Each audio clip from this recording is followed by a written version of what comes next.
Rikthehemi në terminal dhe si që ndoqet dhe nga i serti. Flasim tani për dashurinë, sot është Shën Valentini. Çfarë ka ndryshuar, si është dashuruar në breza, si ka ndikuar rrjetet sociale, fakti një qasjeje drejt paras dhe konsumit në tërësi. E diskutojmë në studio me Linda Pano nga koalicioni Pro Familje dhe Jeta. Mirë se erdhe Linda. Faleminderit, mirë se u gjeta. Igli Tola, ekspert për ekonominë, pedagog, mirë se erdhe Igli, ti ai që ke kontakt edhe me të rinjt, edhe një brez si mi i ri ndër ne që jemi këtu.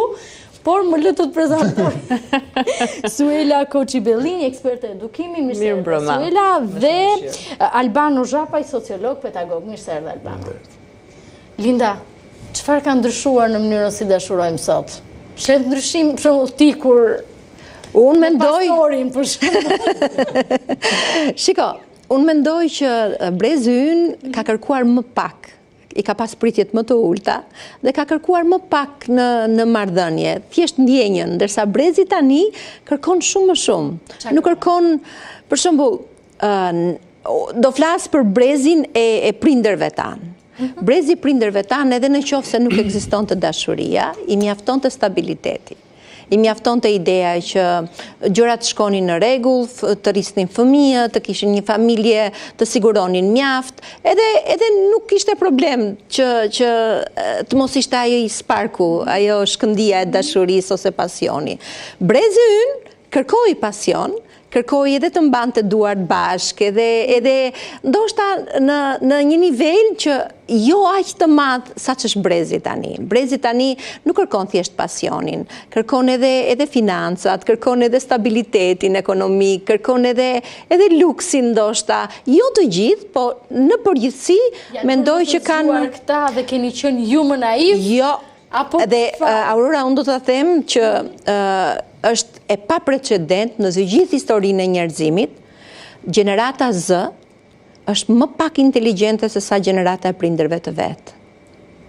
Igli. Është e vërtet, nuk e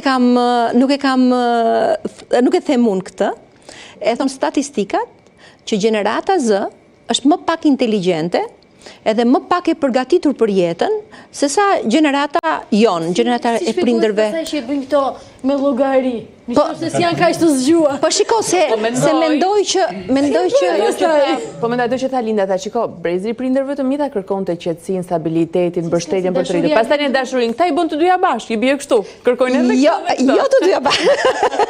Nganjëherë janë shumë pragmatistë. Si thoshte Olga? Shumë dashurisa kanë bërë mbas martese.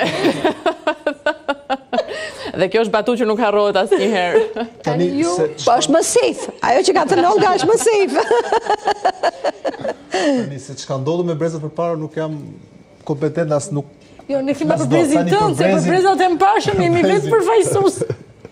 Atëherë, çfarë shihet aktualisht? Unë mendoj që nuk është vetëm në raport me marrëdhënie sentimentale, që po analizojmë sot, po të se çdo marrëdhënie njerëzore, brezi sotëm, për shkak të influencës së jashtëzakonshme të rrjeteve sociale, sepse unë mendoj që gjëja fillon dhe mbaron aty. Jam bërë shumë pragmatist, pra duan ato easy money, duan atë jetën e bukur, sepse normalisht shohin bashkëmoshatarë tyre, influencers ndryshëm që duan fasadën më këtu, duan fasadën. Po të fasadën, që shpeshherë nuk dihet background apo mënyra si është siguruar, ose nëse është e vërtetë apo jo. Dhe duan këtë lumturinë, mendoj që lumturia blihet, si çdo gjë tjetër, edhe lumturia blihet dhe blihet me më shumë para. Blihet me shumë dhurata, blihet me makina më të bukura, me veshje më, sepse analizuar para pak kohësh edhe veshjet fake. Po, që diskutuam bashkë. Pra,